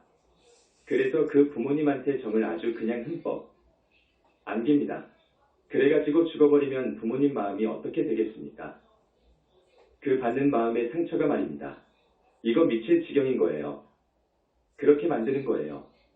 그렇게 해서 죽잖아요. 다시 들어옵니다. 원결의 정도에 따라서 2번, 3번 들어옵니다. 여러분 그거 알아야 됩니다. 또 많은 빚을 갚지 않은 사람, 빚쟁이가 들어옵니다. 그러니까 여러분 자식들한테 어떻게 하지요? 전부 투자하잖아요. 빚 갚잖아요. 여러분 그런 거예요. 정말 효자는 드문 거예요. 좋은 인연 드물어요. 그걸 아십시오. 또 내 법문 듣고 난 후에 콕은 생각하지 마시고 어쨌든 내 자식이니까 잘 길러야 돼. 교육 잘해야 돼. 요즘 교육 안 하거든요. 인성교육 안 합니다. 해야 돼. 관세음 보살님이 죽은 그 영가를 원결영가를 딱 잡아가지고 명부에 넣어줘요. 꼭 그렇게 하셔요. 놔두면 또 들어오거든요. 관세음 보살님이 보니까 자기 불상을 꼭꼭 했거든. 조성에서 안치한 그 공덕으로 죽은 그의 영가를 잡아다가 명부에 넣어준다고. 다시는 복수 못하도록 말입니다. 그런 것을 다 보여줬어요. 그것을 정말로 현실처럼 본 그 장자는 참회하면서 이치를 알았어요. 그러면서 자기가 쭉 지은 과거생의 죄업을 열심히 참회하고 열심히 부처님 공부하고 열심히 불사에 동참하고 했답니다. 내가 이 이야기를 해드리는 것은 신창조주가 있어가지고 이 우주와 자연과 인간을 창조한 것이 아니다. 이건 아니다. 본체인 공에서 모든 것이 나온 거예요. 우리가 나온 거예요. 이 깊은 이야기는 내가 쓴 21세기 붓다의 메시지 권에 나옵니다. 어느 종교에서도 이야기 못한 깊은 소식을 내가 이야기해놨습니다. 그러니까 보신 분들은 지금 많이 이해가 갈 거예요. 서로 의존관계 속에서 인연 따라 생멸한다 하는 거예요. 연기론이 맞다는 것입니다. 인연법, 인과의 법칙이 옳다는 거예요. 이게 우주의 진리라는 것입니다. 그러니까 여러분, 행여 원인이 없는 결과가 없으니까 나는 왜 이렇게 못 사냐? 나는 왜 못 사냐? 친구들은 저렇게 잘 살고 이웃집은 저렇게 잘 살고 하는데 우리 친구 아들놈은 똑똑하고 고시에도 합격하고 어떠한데 내 자식은 이렇고 전부 책임이 나한테 있습니다. 여러분. 나한테 있는 거예요. 나한테 있는데 남편 탓하지 말고 부모님 조상님 탓하지 말라고. 심지어는 부처님을 탓해. 그것은 다시 업을 짓는 일이니까 그러지 말고 열심히 성근 공덕을 지으라고. 이것을 상세하려면 열심히 성근 공덕 지으라고. 자기가 무슨 성근 공덕 지었다고 부처님을 무시하고 배척하고 능멸하냐고. 이것은 큰일 난다고. 이야기 둘. 2번째 이야기입니다. 어느 부부가 살기가 막막해서 산속으로 들어갔어. 화전민이 되어가지고 밭을 일고 산다고. 하루는 비단 장사를 하는 장사치가 찾아왔습니다. 그 장사치가 가지고 있는 비단은 지금의 물가로 따지면 한 몇 100만 원에서 1000만 원 정도의 가격은 되었습니다. 보부상이지요. 그 비단을 턱 짊어지고 가다가 날이 어두우니까 이 집에 들러 하룻밤 재워 주십시오 하고 청합니다. 그러니 이 부부가 그렇게 하십시오 하고 허락을 합니다. 그래서 자도록 했는데 저 비단을 보니까 마음이 흔들려. 저 비단을 보니까 흔들린다고. 저 비단을 팔면 한 1000만 원은 받겠는데 저 1000만 원이면 내가 저 아랫마을에 가서 눈을 한심 맞이기는 살 수 있는데 그러면 우리 부부가 죽을 때까지 살아. 마음이 흔들려. 이것을 견물생심이라고 하는 거예요. 보물을 보면 재물을 보면 마음이 흔들려. 그래서 마누라하고 작당을 했어. 아무도 몰라 지금. 자네하고 나밖에 모르는데 저 사람 저 장사치 저놈을 죽이고 흔적 없이 묻어버리면 끝난다 그거라. 저 비단 저 것이 얼마치나 되겠냐 그거야. 이것 가지고 우리는 산다 그거예요. 그래서 부인하고 합의가 되어가지고 그 장사치를 죽인 거예요. 죽였어. 그래가지고 매장을 딱 해버렸어. 자 그러고 보니까 이제는 자기도 남부럽지 않게 살 수 있다는 그런 행복감을 갖고 사는데 또 얼마 지나지 않아 폐물장사하는 어떤 아주머니가 지나가다가 날이 어두워서 하룻밤 재워달라고 청합니다. 그렇게 하라고 허락을 한 후 폐물을. 보니까 금은 폐물을 수백만 원 어치 지니고 있는 아주머니였습니다. 그래서 그 2번째 아주머니도 죽였습니다. 이건 실화입니다. 자, 3번째 어떤 사람을 또 죽였어요. 3사람을 죽였어요. 그래가지고 산에서 내려와 논도 사고 밭도 사고 해서 살아갑니다. 그러는 동안 애를 낳았어. 아기를 3 낳았대요. 3을 낳았어. 그런데 이 애들이 아주 머리가 총명하고 건강하고 참. 이거 조짐이 좋아. 그래서 가르치고 잘 키웠습니다. 큰 놈이 지금 같으면 서울대학교에 합격하고 사법, 고시를 합격했어. 그래가지고 검사 발령을 받았다고. 검사 발령을 받았는데 발령을 받자마자 죽어버렸어. 요즘으로 치면 첫 출근하던 날 교통사고로 죽어버린 격이지. 첫 출근하는 날 교통사고로 죽었다. 둘째, 셋째도 희망이 있는 놈들이야. 그런데 이 자녀들도 다 죽었어요. 다 죽은 거예요. 자, 알겠지요? 이치를 알겠지요? 신도, 예, 이런 것입니다. 이 업의 법칙, 카르마의 법칙, 이것은 사사로운 거 없어요. 사가 없어요. 우주의 법칙, 이건 사가 없어요. 그렇게 못된 무간지옥 갈 죄업을 지으면 큰일이에요. 여러분, 절대로 죄업을 지으면 안 됩니다. 전번에 10가지 악행, 몹쓸 업을 스님이 이야기했을 거예요. 몸으로 짓는 3가지 업, 입으로 짓는 4가지 업, 생각으로 짓는 3가지 업 등 10가지 악업을 지으면 정도에 따라서 분명히 사막도에 떨어지는데, 정도에 따라서 양에 따라서 정상에 따라서 사후 49일 동안 열시왕의 논지를 받습니다. 그래서 다음 생이 정해지는 거예요. 너는 무간지옥에 가서 100겁, 너는 그 무간지옥을 벗어나거든 또 다른 무간지옥에 가서 얼마, 이렇게 돌고 도는 거예요. 나쁜 지옥을 또 돌아요 돌아. 중지옥까지 와서 돌아요. 그러다가 악의업을 지었으면 악의세계에 가서 또 살아요. 짐승업을 지었으면 반드시 짐승이 되어요. 짐승도 혹은 20겁, 구렁이로 20생, 호랑이로 5생, 다 정해져요. 그래서 이제 사람이 됩니다. 과보를 다 받고 나서 사람이 돼요. 그러니까 우리는 정말로 착하게 살아야 돼요. 정말 죄를 지으면 안 됩니다. 업을 지으면 안 되어요.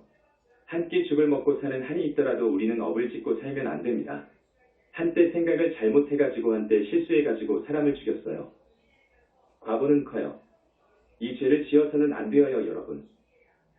이야기 셋. 불국사 석굴암을 김대성이가 지었잖아요. 김대성이의 전생은 아주 가난뱅이였습니다. 홀어머니 밑에서 품팔이 하면서 살았거든요. 그러면서 품팔이 해가지고 번 돈으로 밭대기 하나를 샀잖아요. 그런데 권선을 하는 어느 스님이 권선을 하라고 그래. 하나를 권선하면, 하나를 시주하면 100배 만배를 받는다고. 얻는다고. 그러니까 아주 단순하거든요. 착한 사람은 아주 순수합니다. 단순합니다. 그러니까 내가 이렇게 못 사는데 가령 저 밭대기가 100만원이다 500만원이라고 합시다. 이것을 몽땅 시주하면 500, 100배도 받고 만배도 받는다고 하니까 그러면 나도 그렇게 그런 세상에서 살고 싶다 해가지고 어머니한테 말도 안 하고 다 줘버렸어요. 시주책에다가 딱 썼어. 그랬거든요. 그런데 김대성이가 어떻게 되었습니까?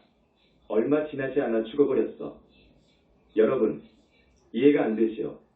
김대성이의 엄마는 이 세상이 끝이라고 생각하는데, 세상 사람은 그렇게 생각하는데, 시주한 사람이 어떻게 죽어버리지? 이상하지요? 김대성이는 곧사람의 몸을 받았는데 그때 신라의 재상 이름이 누구지요? 그 재상의 아들로 태어났습니다. 아들로 태어났어요. 증거가 다 있어요. 손바닥에 대성이라고 쓰여 있거든. 그래서 그 김대성이가 불국사를 짓고 석굴암을 지었답니다, 여러분. 큰 성근 공덕을 얻어. 김대성이의 과거를 보니까 성중하늘에서 왔더라고. 전번에 우리 절의 조계종의 중앙승가대학을 다니는 학생이 어떤 비구니 스님하고 왔답니다. 왔다 갔는데 그 비구니 스님 말은 저 비구 스님은 승가대학 4학년인데 우등생이라고 공부 많이 한 스님이라고 그래. 큰 절에는 강원이라는 곳이 있어요. 해인사나 불국사나 동화사 등 큰 절에 가면 강원이 있죠. 그리고 이런 강원과 비슷한 곳이 중앙승가대학이거든요. 여기서 경전들을 배워 스님 노릇하는 것도 익히고요. 이 승가, 대학생이 우리 절에 왔어요. 사무실에 들어와서 내 책 21세기 붓다의 메시지 권을 뽑아 뒤적이면서 그 반응이 좀 불쾌한 듯. 그러니까 부처님 당시 말씀하고 틀린다 어쩐다는 식으로 그렇게 말하면서 씹으니까 그때 그 사무실에 우리 비구니 스님이 있었어요. 우리 비구니 스님이 공부를 많이 했어. 그동안 내가 200번 정도 법문한 것, 책 다 보완했는데 그거 상당하지요? 우리 비구니 스님이 그 학생에게 스님, 질문 하나 드리겠습니다 하니까 움찔하더래요. 머리 깎은 불자이기 때문에 질문 하나 드리겠습니다 하니까 쉬운 질문 해주십시오 하더래요. 쉬운 질문. 그래서 부처님이 계시다고 믿습니까? 그랬답니다. 부처님이 계시다고 믿습니까? 이어서 또 물었어요. 부처님은 어떤 분이시고 어디에 계신다고 알고 있습니까? 하고 그 스님한테 물었어요. 여러분, 이거 쉽지 않습니다. 이거 대답 못합니다. 대답 못하거든요. 왜 그러지요? 왜 대답 못하는 줄 아세요? 대답 못합니다. 이거 아주 평범한 질문인데 이에 대한 대답할 사람, 나한테 90점 맞을 사람 아마 거의 없을 거예요. 우리 불교대학 교수는 좀 점수가 나오겠지요. 이유가 있어요. 석가모니 부처님, 우리 교주 불세존께서 반열반에 드신 지가 2600년 됩니다. 우리 거룩하신 부처님께서 열반에 들어버리시니까 제자들에게 큰 화두가 하나 생겼어요. 우리 거룩하신 부처님은 열반에 드신 지 어디로 가셨나 그거라. 어디로 돌아가셨나 그거라. 자취를 감춰버렸는데 어디로 가셨을까? 하는 것에 대한 화두가 자리 잡고 있었어요. 부처님은 어디로 가셨을까? 이 문제와 우리 영산불교 현지사에서 이야기하고 있는 우리 인간은 윤회를 하는데 육도를 윤회하는데 자 육도를 윤회한다고 하는 그 우주의 진실을 안 종교가 힌두교밖에 없습니다. 수많은 종교 중에서요. 그 정도까지 들어간 종교는 힌두교밖에 없습니다. 자, 힌두교 육도를 윤회하는 데 있어서는 반드시 윤회의 주체가 있어야 되는 거예요. 여러분들도 좀 생각을 해야 돼요. 스님의 이 이야기가 굉장히 중요합니다. 윤회하는데 윤회가 가능하려면 반드시 주인공이 있어야 돼요. 그걸 좀 어려운 말로 기체라고 그래. 기체, 기본이 되는 몸체. 자, 아주 기본이 되는 뿌리가 되는 본체가 있어야 돼요. 본체 없이는 안 됩니다. 본체 없이는 윤회를 못합니다. 인도에 무착이라고 하는 대보살이 있었습니다. 무착을 아상가 아센가라고 하죠. 아상가라고 하는 대학승 북파불교 시대부터 윤회의 주체를 이야기하는 많은 사상이 있었잖아요. 여러분, 내 책에 나오지 않았나? 유분식이라든지 근본식이라든지 푸드갈라 파저바라든지 궁생사원이라든지 심의식 등 많은 설이 있어요. 윤회의 주체를 파악하려고 북파불교마다 주장을 했지요. 그러면서도 무아에 배치되면 안 되기 때문에 지금 우리가 볼 때에는 참 우스꽝스러운 논리를 내놨지만 말입니다. 근사한 이야기이지만 아니지요. 무착스님도 이런 북파불교의 사상을 전부 섭렵을 하고 용수의 공이야기도 알지만 양이 차지 않은 거예요. 만족이 안 되는 거예요. 이런 건 윤회 주체의 자격이 없어. 그동안의 이야기가 설들이 내놓은 그 사상이 말입니다. 무착이 그래서 죽어버리려고 했습니다.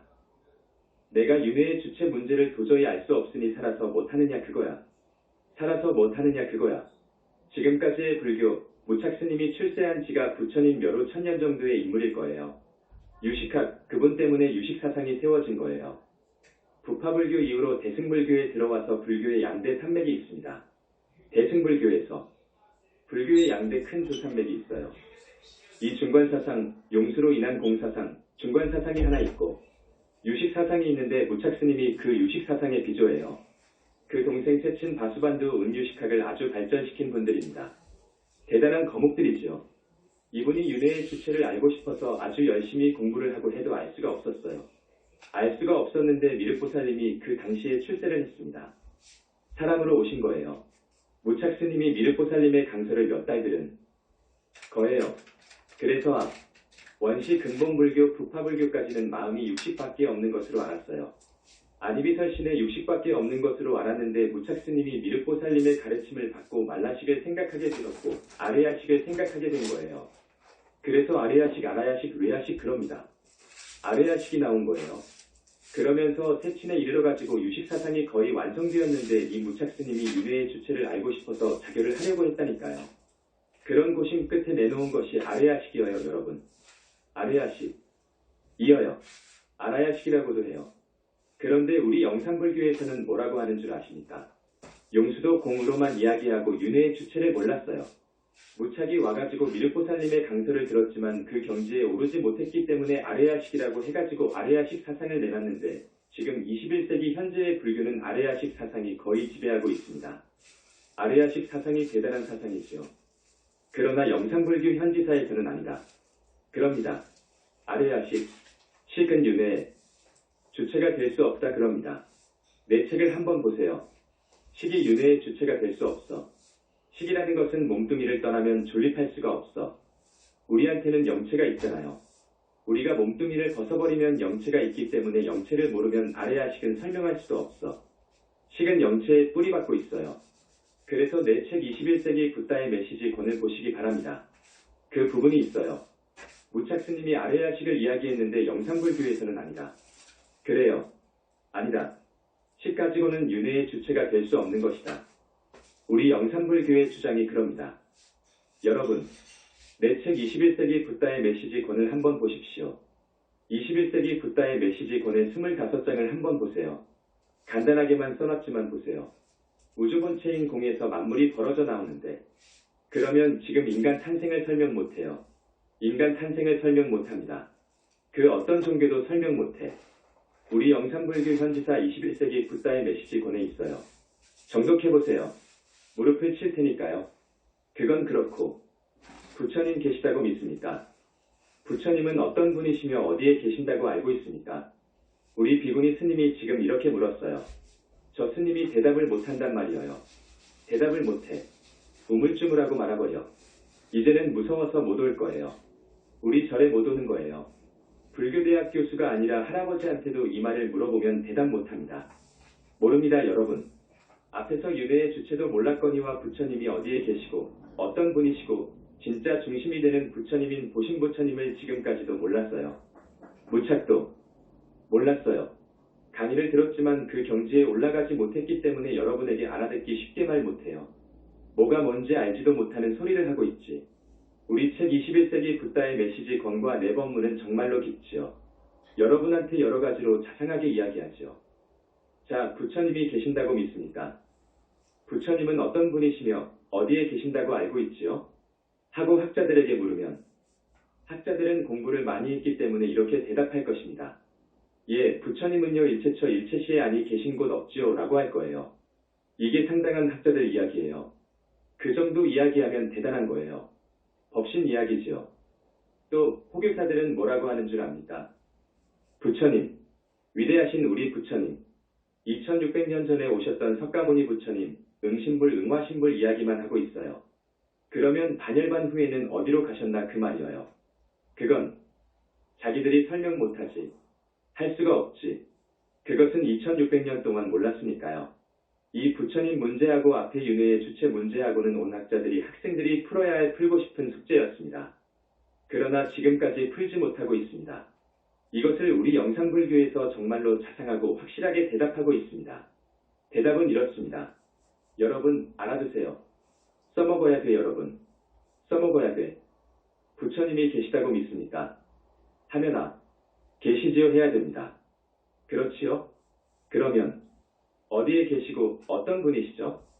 여기 어디에 계시고 하는 이것이 굉장한 말이요. 앞에 학생이 대답한 일체처 일체시에 아니 계신 곳 없지요? 이거 점수를 주자면 40점 맞아요. 스님은 40점 밖에 안 줘요. 그런데 진짜 부처님이 있어요.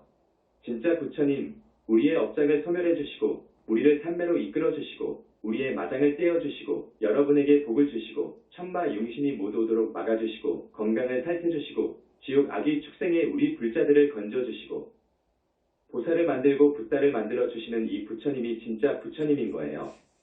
그런데 법신불은 그렇게 못해요. 법신불은 생각도 없고 행위도 없어요. 할 수 없어요. 알아둬야 돼요. 법신불은 불과를 이룬 성자가 대적정산매에 들어서 자기의 법신불을 만들어서 놔둘 수 있습니다. 그 경지에 가야 됩니다. 그 경지에 가야 돼. 그러면 어디에다가 놔두느냐? 이 우주는 넓고 넓지요. 지구와 같은 별이 수천 억이 문제가 아니라 천억 천억도 더 되지요. 우주가 그렇게 광활합니다.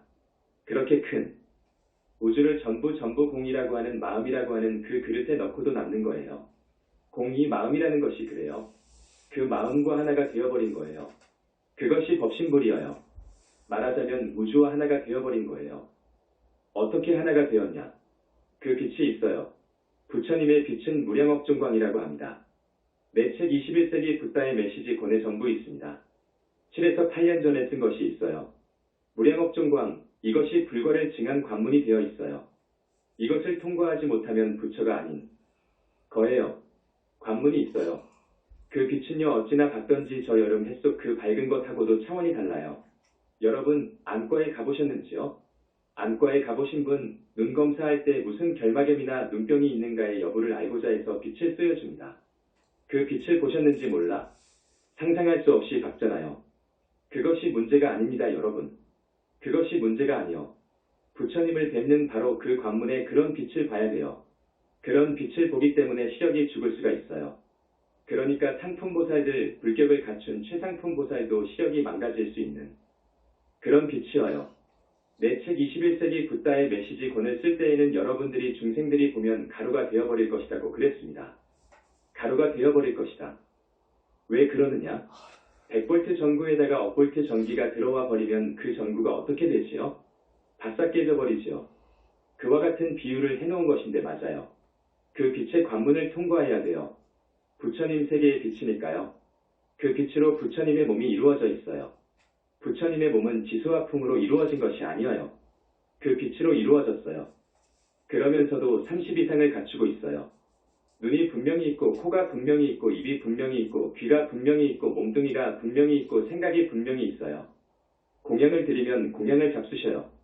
분명히 잡수십니다. 잘못하면 호령을 하고 더 잘못하면 정말로 맞아요. 부처님한테 맞으면 약이 없어요. 맞아요. 그런데 아무나 맞는 것은 아닙니다. 그리고 착하고 부처님 말씀 잘 따라서 수행을 잘하면 상을 줘요. 상이 뭐냐? 업장을 씻어주는 거예요. 가령 여러분들이 과거에 사람을 죽였다 칩시다. 그런 업이 내 영혼체에 자리 잡고 그 종자가 자라고 있잖아요. 자라고 있는데 많이 자랄 경우에는 영혼체가 철판으로 감싸져 있어요. 사람들을 많이 죽이면 그런 거예요. 그것도 자르고 자르는데 그 빛으로 자릅니다. 무량업종광의 빛으로 잘라요. 그래가지고 삼매화에다가 던져서 재로 만들어버려야 돼요. 떼어만 주면 다시 붙으니까 안 돼. 삼매화에다가 던져야 돼요. 삼매화라는 것이 있어요. 올림픽 개최 동안에는 성화가 활알 타고 있잖아요. 우리 여기 본사에는 삼매화가 활알 타고 있어요. 저쪽에요. 그쪽에다가 찌꺼기를 업장을 던져버려요. 그러면 거기에서 가루가 되어가지고 산화되어 버려요. 그렇게 해줍니다. 그렇게 상을 내리거든요. 그러니까 전지하고 만능자재한 능력이 있어요. 또한 지혜와 자비와 복덕이 있어요. 그 능력은 앞에서 만능자재하다고 했는데 우주적인 능력이 있어요. 우주적인 능력이 있어. 저 사람을 사막도에서 건지는 힘 구원의 힘이 있어요. 우주적인 힘이 있어요. 정말로 엄청난 힘이 있어요. 그런 분이 절대계에 계신다니까요. 절대계, 지금 이 절대계라는 것은 있다 없다를 초월한 무한 속 절대계예요. 지금 저 학자들이 이야기하는 절대계는 본체계를 이야기하는데 내가 말하는 건 있다 없다를 초월한 거기에서도 무한 속 거기에서도 절대계 상적광세계 거기에 계신다고. 그 계시는 부처님 이름을 보신불 그래. 보신불. 앞에서 법신불을 이야기했죠. 법신불, 보신불, 2600년 전에 이 몸으로 나툰 부처님을 화신불, 응화신불 그럽니다. 이거 알아야 됩니다. 그런데 지금까지 보신불을 전혀 몰랐어. 그 누구도 보신불을 몰랐어. 보신불을 몰랐어. 2600년 만에 보신불의 소식을 들고 나온 것이 영상불교입니다. 여러분의 업장을 씻어주고 법문할 때 여러분 오늘 여기까지 오시느라고 저기 부산 제주도 순천 같은 곳에서까지 오시거든. 대각선이지. 7시간 8시간 차를 타고 온다고. 우리 그 착한 신도분들에게 업장을 씻어주신다고. 그런 곳은 세계 역사 이후로 처음 이곳입니다. 오직 이곳입니다. 우리가 자기만의 욕심을 채우는 사람을 보거든요. 심지어 자기 입밖에 모르는 사람이 있어요. 조금 나은 사람은 자기 집안 식구밖에 몰라. 그런 사람이 되면 안 됩니다. 그러면 사막도로 갈 것이 뻔하지. 축생으로 올 때 돼지 100% 120% 돼지가 되지요. 그러면 안 돼. 그러면 안 됩니다. 여기 오신 우리 신도분들은 수준이 상당해요. 우리 불자들은 그래서는 안 되지. 길을 가다가도 그 보기 역겨운 가래침 변똥이 있으면 그걸 흙으로 가려줄 줄 알아야 되고요. 어떤 사람은 공중화장실에 종이가 있으니까 그걸 떼어가지고 가거든. 국공립공원 같은 데 가면 공원에 대중변소를 한번 들어가 봐요. 그 나라의 민도를 알 수 있어요. 들어갈 수가 없어요. 공짜라면 양잿물이라도 먹어버려. 그런 사람이 있어요. 우리가 이런 사람이 되면 쓰겠습니까? 여러분, 카르마의 법칙을 알아야 됩니다. 업의 법칙을 알아야 돼요. 우리의 일거수일투족은 카르마의 법칙에 따라서 과보를 불러와요. 우리가 행동한 그 종자, 업의 종자는 썩지를 않아요. 부패할 수가 없어. 소멸할 수 있는 분은, 업장 소멸을 해줄 수 있는 분은 오직 부처님이어요. 그것을 알아야 됩니다. 착하게 살아라 하니까 어떤 사람은 포수가 방금 지나갔거든. 사슴이 동쪽으로 지나갔어. 나밖에 몰라. 포수가 와서 방금 지나간 사슴이 어디로 갔느냐 그거야. 거짓말하지 말라 했다고 이쪽 동쪽으로 갔다고 하면 되겠습니까? 그러면 안 되는 거예요. 내가 저기 성방에서 참선을 수행할 때인데 옆에 어떤 도반이 그러더라고. 들어오기 전에 중 되기 전에 아주 친한 친구가 하나 있었대요. 그 친구가 세상 살기 싫다고 나 같은 놈은 약을 먹고 죽어버려야 된다고 하더래요. 그러면서 너, 내 친구 맞지? 아, 맞다고. 그러면 내 말 들어주지. 응, 들어준다고. 그러면 약국에 가서 수면제 몇 알 사달라고. 수면제 몇 개를 부탁하더래요. 못 사준다고 하니까 그러면 너, 내 친구 아니다. 너, 내 친구 아니야. 친구 맞다고. 그러면 내 말을 왜 안 들어주냐? 그래서 사다 줬대요. 자, 이게 어떻게 됩니까? 지혜가 있어야 되거든. 지혜가 있어야 되거든. 천하후인이라는 말도 있잖아요. 천하후인. 거기에 지혜가 없으면 그건 가치가 없어. 진짜 가치가 없어. 그러합니다. 이건 율자. 에서는 지범계차라고 하는데 어쨌든 우리는 부처님 계심을 믿고 착한 사람 되고 지혜 있는 사람이 되어서 칭명연불을 해야 돼. 이건 영산불교에서 내놓은 정말로 유일한 최승의 공부법이여. 칭명연불. 모든 부처님 중에서도 아버지이시고 붓다의 붓다이신 거룩하신 삼계의 지존이 누구이신 줄 아시죠? 석가모니불이여요. 석가모니불을 칭명하는 교단은 우리밖에 없어. 반드시 금강경을 읽어야 돼. 대승경전을 읽어야 돼.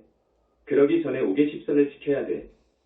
말하자면 카르마 법칙에 의해서 업이 무서운 것을 알고 주역을 짓지 않아야 돼. 착한 선업을 지어야 돼. 그러면서 칭명연불을 해야 돼. 그러니까 계율을 지키고 경전을 읽고 다란일을 하고 우리 거룩하신 부처님을 칭명하되 발언을 해야 돼. 발언을 하면서 해야 돼. 그러면서 부처님 교단의 성근 공덕을 심어야 돼. 이것이 굉장히 중요해. 지혜를 추구하되 이 성근 공덕이 없으면 안 돼. 새가 두 날개가 있어야 되잖아요. 두 날개가 다 힘이 있고 건강해야 돼. 지혜도 성근 공덕, 이걸 지혜와 자비, 지혜와 방편이라고 하지. 양날개가 모두 필요합니다. 그래서 성근 공덕을 부지런히 키워야 됩니다. 그래서 성근 공덕에 대해서 많이도 이야기합니다. 그랬지요? 그거 아셔야 됩니다. 여러 이웃 중생들을 이웃 사람들을 놔두면 늪으로 빠지니까 건져와야 돼. 어디로 데리고 와야 됩니까? 현지공 현지사로 데리고 와야 돼. 그래야 됩니다. 여러분들은 그 이웃, 사촌 친척 친구들을 교화할 능력이 아직은 적어. 부족해. 그렇지요? 그러니까 이쪽으로 인도에 와야 돼. 그 사람들을 늪에 빠진 늪으로 빠져가는 사람들을 구제하겠다는 보리심을 일으켜야 돼. 여러분들은 말할 것도 없고 그 사람들한테도 보리심을 일으켜줘야 되는데 아직은 보리심을 일으켜줄 실력이 적어. 부족해. 그러니까 우리 쪽으로 데리고 와야 돼. 그래야 됩니다. 이 세상의 감옥살이는 죽어서 가는 지옥과 비교가 안 돼. 불바다를 걸으라고 하는 감옥이 없지요. 불바다를 걸으라는 그런 감옥이 없습니다. 거진 몸뚱이가 타는 그런 고통을 우리의 영체가 그렇게 느낍니다. 지옥이 있다 그거예요. 불바다 지옥이 있어요. 여러분, 지금 불바다를 걸어가라고 하면 걸어갈 사람이 있을까? 걸어갈 사람이 있을까?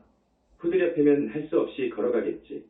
몇 발자국 뛰기도 전에 불에 다 타버리지. 그와 같이 그런 지옥이 있다 그거예요. 몸뚱이가 그렇게 느끼듯 우리의 영체는 그 이상으로 그런 지옥의 고통을 느낀다 그거라. 그런 지옥이 있다 그거예요. 그러니까 업을, 무서운 업을, 지중한 업을 죽어도 짓지 않아야 된다. 지중한 업은 결코 짓지 않아야 돼. 그런데 지금까지 우리 영산불교를 알기 전까지 우리가 그렇게 짓고 살아왔어. 안 그럽니까? 업을 지으면서 살아왔어. 과거생, 그 이전의 과거생. 그렇게 지은 업은 참말로 많아. 그 업은 어떻게 해야지? 그 업은 어떻게 해야지? 그 업을 어떻게 닦아야지? 이게 문제예요. 우리 영산불교에 답이 있어. 그런 사람들에게 일러주는 숙제가 있어. 뭐냐? 첫째, 우리가 다겁생으로 내려오면서 은혜를 갚지 않고 빚을 갚지 않았어. 빚이 태산만해. 그것을 갚는 길은 현지사에서 주관하는 천도제를 하라 그거라. 이것은 역사에도 없는 천도제이니까. 우리 아버지 쪽 어머니 쪽 마누라의 아버지 쪽 어머니 쪽 해서 횡으로는 내 집안 내 가게 종으로는 3대 4대까지 하면 70에서 80명 돼. 거기에다가 부처님께서 저 사람 천도제 그러면 이런 연가는 넣어줘라. 이 연가는 어떻게 해서 죽고 이 연가는 무슨 병이 들어서 죽었는데 행유자 천도제를 지내는 당사자하고 어떤 인연이 있다. 이 정도는 해줘라. 한 30명 정도씩 추가해줘요. 그래서 어떤 집안은 100명도 넘는 집안이 있어. 100명도 넘는 집안이 있다고. 그렇게 해서 하늘까지 올려주면 그 은혜는 과거생의 빚을 다 갚고도 남아버려. 은혜를 다 갚고도 남아. 그렇기 때문에 부처님이 주관하시는 현지사 천도제를 지냄으로써 조상님께 효를 다해라. 이것이 하나 있고 우리 현지사 천도제는 2부 감사공양 때 부처님께서 일일로 업장을 씻어주시잖아요.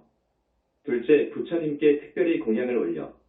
진짜 부처님이신 보신부처님께 올리는 공양의 공덕은 너무 커. 그래서 또 업장이 벗겨져. 이렇게 해서 신도로 1년 가고 10년 가면 우리 이 신도는 절대 지옥 악의 축생에 갈 수가 없어. 지금부터 150년 전에 김일부라는 세계적인 주역의 대가가 한국에서 태어났어요. 김일부. 그 사람이 역경의 최고 권위자인데 예언해 놓은 것이 있습니다.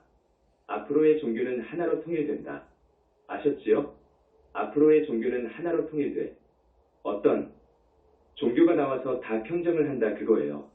이런 예언서가 서양에도 어느 도서관에서 나온 것이 있어요. 그건 진즉 여러분들한테 말씀을 해주었지만 영산불교는 그런 깊은 철학 사상체계를 갖춘 종교일시다. 자, 우리 부처님을 칭명하겠습니다. 오늘 처음 오신 우리 장병들 아주 고맙네. 옆에 군부대가 있어서 관심은 있었지만 왕래가 작지 않았는데도 오늘 이렇게 와주어서 참 고마워요. 오늘 처음 오신 우리 신도분들 스님 말씀 이해하겠습니까? 여러분 생활법문 도 좋지요. 그렇지만 이런 불교의 교리에 관한 법문도 들어야 해요. 그래야 정견이 생깁니다. 신심이 더욱 견고해지고요. 지금 우리 한국 불교의 한계의 문제점을 극복해 가자면 이런 법문도 아주 필요해요. 쉽게 한다고 했지만 자 고맙습니다. 꼭 나와주시기 바랍니다. 이웃 사촌들 한 사람씩 좀 데리고 오세요. 그것이 여러분이 할 수 있는 보살행이에요. 행이 중요합니다. 실천이 중요합니다. 그것이 성근공덕입니다. 나무 영산불멸 학수쌍존 시아본사 구원실성 석가모니불 천상천하무협을 시방세계영무비 세간소유와 증견 일체무유협을자 고아유신 비명정례